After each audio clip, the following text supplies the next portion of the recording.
Bien, vamos a hablar acerca del fallo cardíaco agudo o insuficiencia cardíaca aguda, descompensada, en algunos casos lo llaman así, y revisamos también el shock cardiogénico.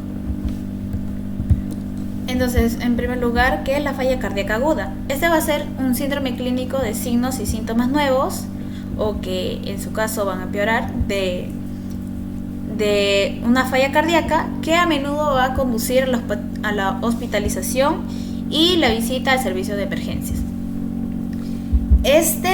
Pues va a tener el 70% de los pacientes van a ingresar por un empeoramiento de la insuficiencia cardíaca congestiva. 15-20% de los pacientes van a presentar una insuficiencia cardíaca por primera vez y además de esto, 5% va a ingresar al servicio de emergencia por una insuficiencia cardíaca que ya esté avanzada o en una fase terminal.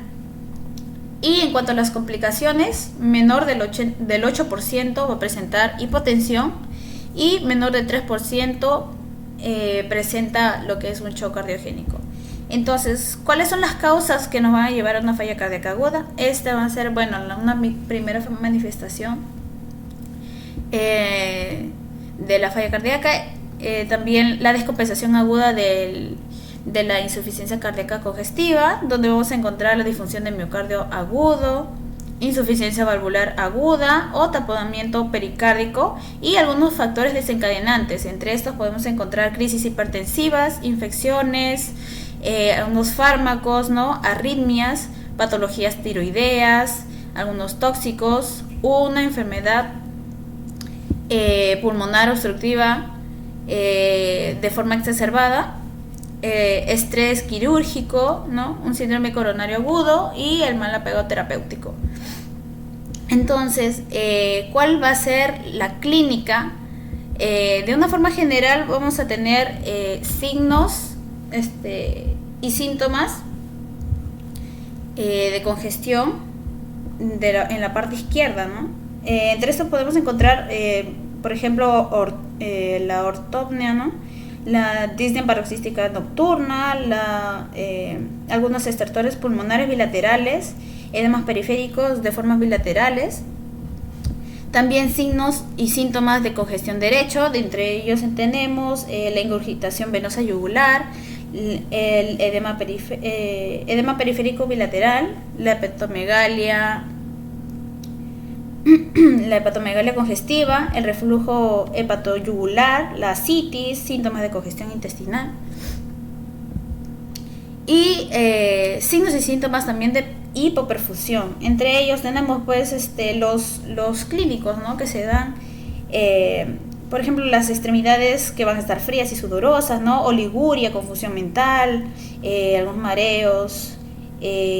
También la presión del pulso va a estar estrecha, y en cuanto a en laboratorio vamos a tener una acidosis metabólica, un lactato sérico elevado, la creatinina sérica va a estar también elevada, y luego tenemos la hipotensión, que pues va a ser con un PAS de menor de 90 miligramos de mercurio. La bradicardia, menor a 40 latidos por minuto, la taquicardia mayor a 120 latidos por minuto, la frecuencia cardíaca, el esfuerzo respiratorio anormal, donde va a haber una tasa respiratoria mayor a 25 respiraciones por minuto, vamos a encontrarlo el paciente va a estar usando sus músculos accesorios, los músculos accesorios, y también una tasa respiratoria menor a 8 respiraciones por minuto, a pesar de que vamos a encontrar la disnea. Vamos a tener la saturación de oxígeno, va a estar bajo, va a estar por menor de 90% de la oximetría del pulso. También la hipoxemia, vamos a encontrar el PA2, que la sangre arterial va a ser menor, a 80 miligramos de mercurio. Además, la insuficiencia respiratoria hipoxémica, ¿no? El PA de oxígeno va a ser menor a 60 miligramos de mercurio. La hipercapnia, también encontramos la insuficiencia respiratoria hipercápnica. Vamos a tener la acidosis, que con el pH menor de 7,35, ¿no? El lactato sérico elevado, que es mayor de 2 milimoles por litro, y la oliguria, donde pues la diuresis es menor a 0,5. Vamos a tener que este se puede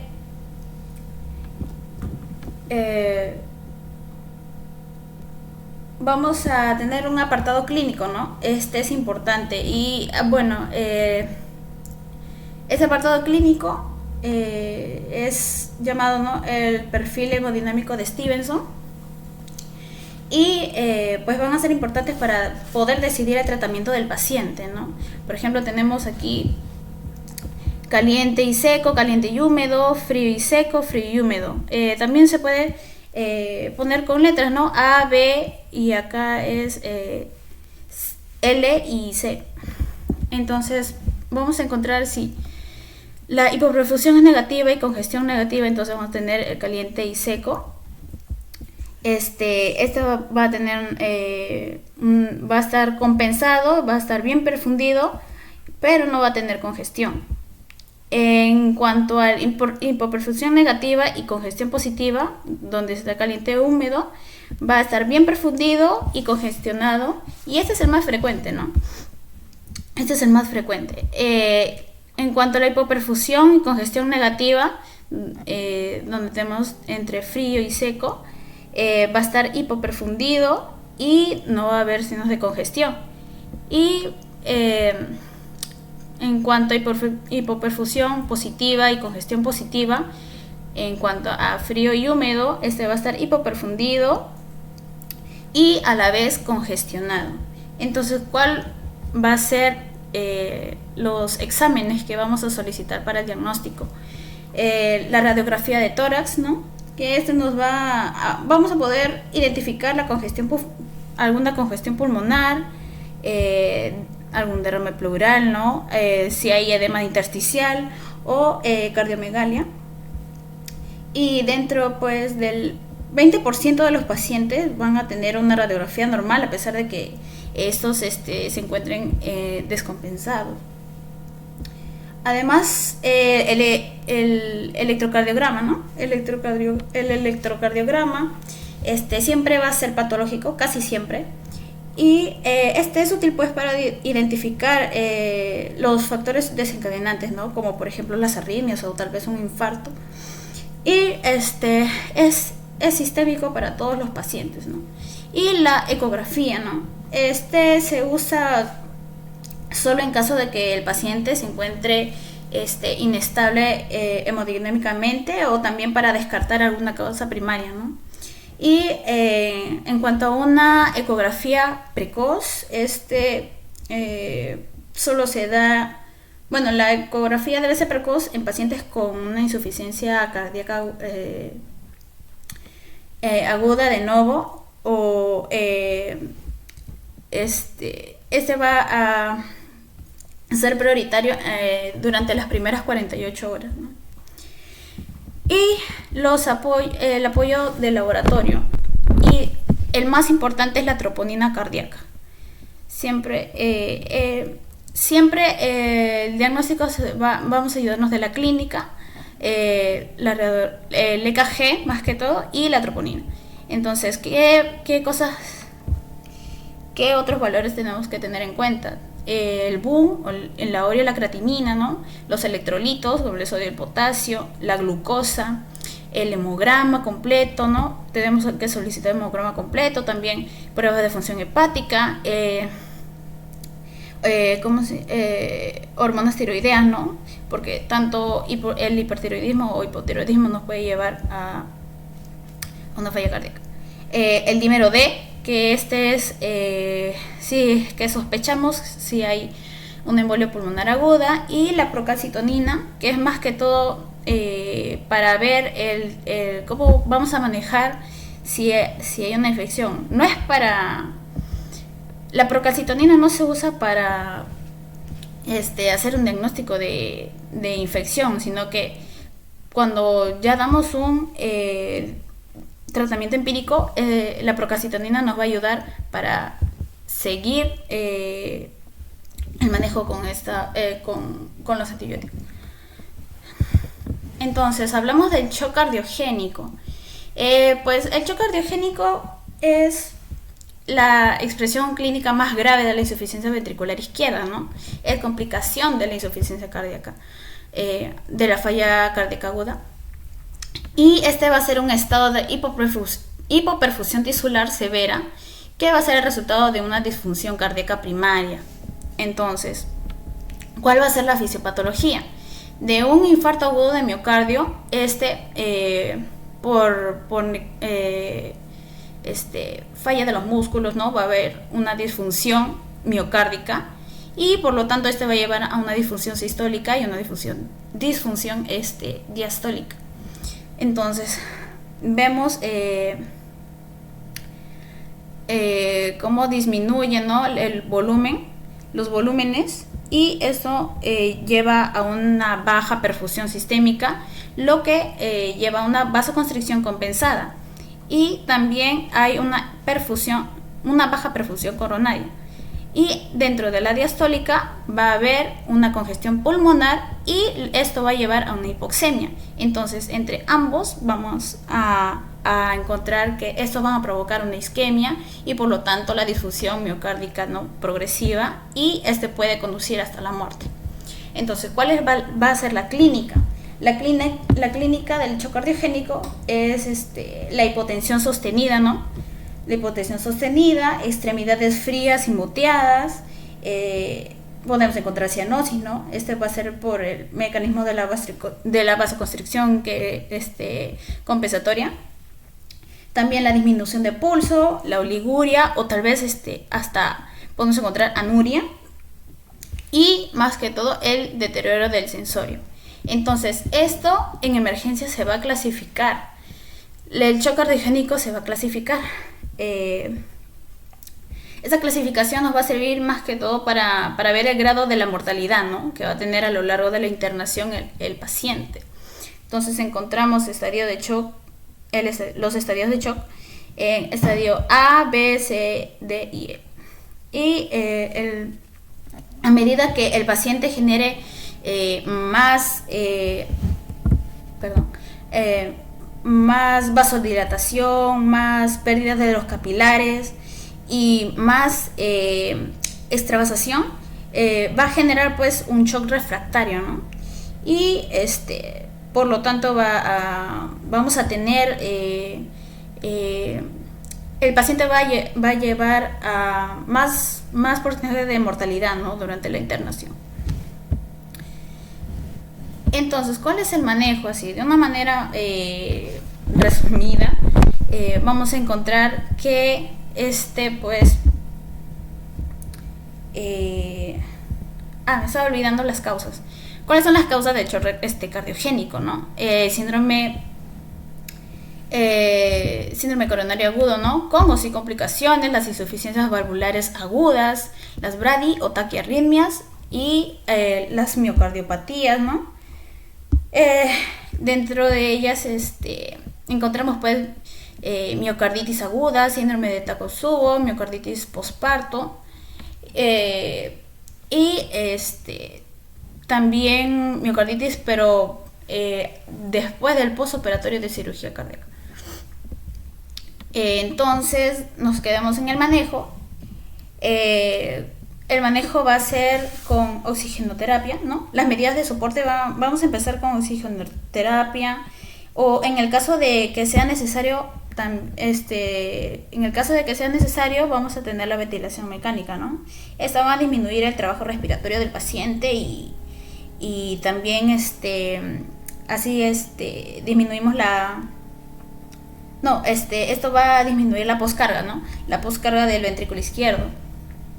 Entonces, también debemos optimizar la precarga con diuréticos de asa endovenosos, ¿no?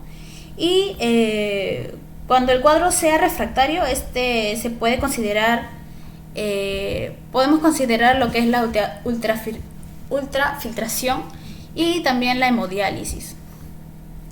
En cuanto al soporte hemodinámico, vamos a llevarlo con inotrópicos, ¿no? Con vasoconstrictores y vasodilatadores. Otras medidas que podemos tomar son el control de la glucemia, ¿no? También de los electrolitos y control del ritmo cardíaco.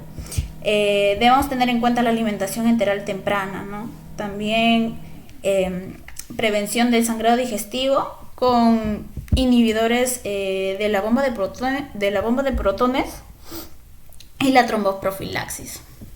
Y por último tenemos pues el balón de contrapulsación intraaórtico o también los dispositivos de asistencia ventricular, ¿no? Como puente a la recuperación o como puente al trasplante o alguna decisión que tome el médico a cargo. Entonces vemos los algoritmos, ¿no? Por ejemplo, acá tenemos en un paciente con sospecha de insuficiencia cardíaca aguda, vamos a tener dos fases, ¿no? Aquí va a ser fase urgente y la fase intermedia. Esta fase urgente se debe dar, debe darse a la primera hora, y la fase intermedia de los 60 a 120 minutos, casi a las 2 horas, ¿no? A las 2 horas. Entonces debemos evaluar si hay shock cardiogénico, como ya vimos, ¿no? Si hay shock cardiogénico, entonces debemos brindar una asistencia circulatoria, un tanto farmacológica como mecánica. Y si no hay shock cardiogénico, debemos preguntarnos si hay insuficiencia respiratoria. Entonces, si hay insuficiencia respiratoria, entonces debemos brindar apoyo ventilatorio, ¿no? Debemos brindar oxígeno, ventilación con presión positiva no invasiva y la ventilación mecánica.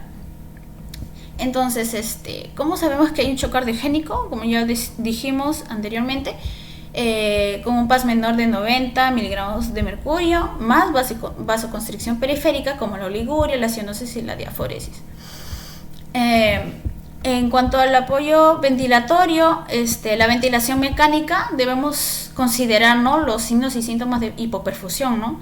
El apoyo ventilatorio más que todo lo damos cuando hay una saturación de oxígeno por menor de 90%, cuando el paciente tiene uso de sus músculos accesorios, ¿no?, cuando hay una frecuencia respiratoria mayor a 25 respiraciones por minuto, una frecuencia cardíaca por menor de 40 o por mayor de 130, y una presión de oxígeno por menor de 60, y una hipercapnia, ¿no?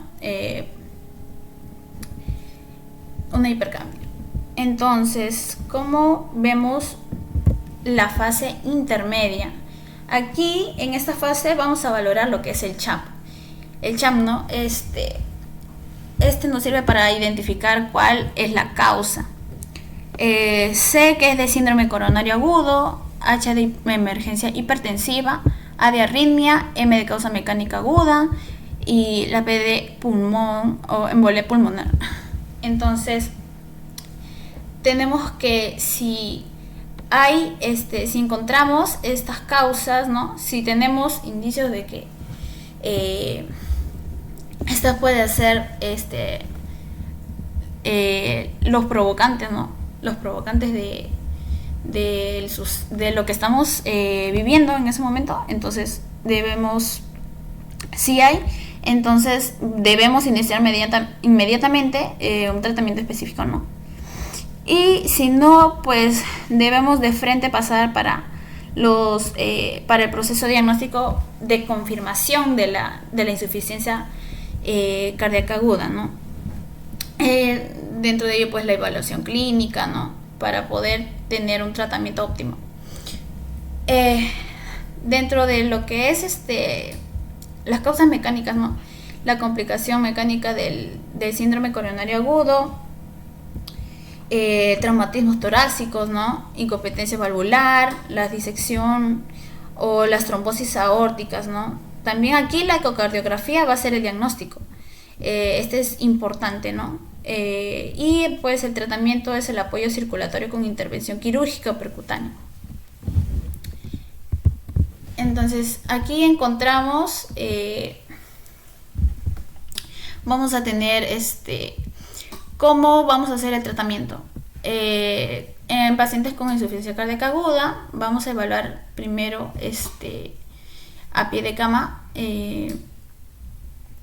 para poder identificar el perfil hemodinámico. Entonces, si hay congestión, si es que hay congestión, se da mayormente en los pacientes húmedos, ¿no? Se llaman pacientes húmedos.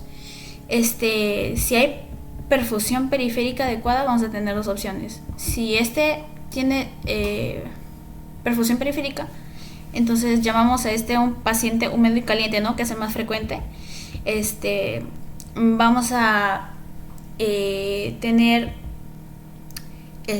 dos tipos, ¿no? De tipo vascular, donde pues encontramos la de redistribución de fluidos, ¿no? Y aquí va a predominar la hipertensión. Entonces vamos a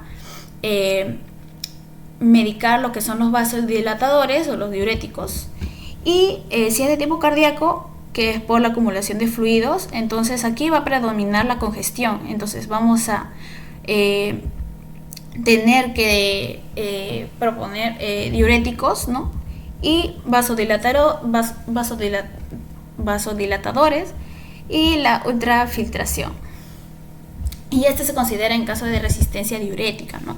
La ultrafiltración solo es cuando no funciona la resistencia, cuando no funcionan los diuréticos. Y en caso de que no haya, encontramos al paciente húmedo y frío, que por lo general tiene un PAS menor de 90, ¿no? Aquí encontramos lo que es el shock. Entonces, si hay un PAS menor de 90, entonces empezamos con los inotrópicos. Luego consideramos el uso de los vasopresores, ¿no? En caso de refractarios, los diuréticos. Y los diuréticos solo se dan cuando se corrige la perfusión. Y también considerar la asistencia mecánica circulatoria si el paciente no responde al tratamiento farmacológico, ¿no? Y si no hay presión arterial sistólica menor de 90, entonces seguimos con solo vasodilatadores, diuréticos, y consideramos inotrópicos en caso de refractación. Y en caso de los pacientes que no tienen congestión, o sea, los pacientes secos, ¿no? Preguntamos si hay perfusión periférica adecuada. Entonces sí hay. Estamos frente a un paciente seco y caliente, ¿no? Donde la perfusión es adecuada, pero también está compensada. Entonces hacemos ajuste del tratamiento oral. Y en caso de que no, tenemos al paciente que está frente a un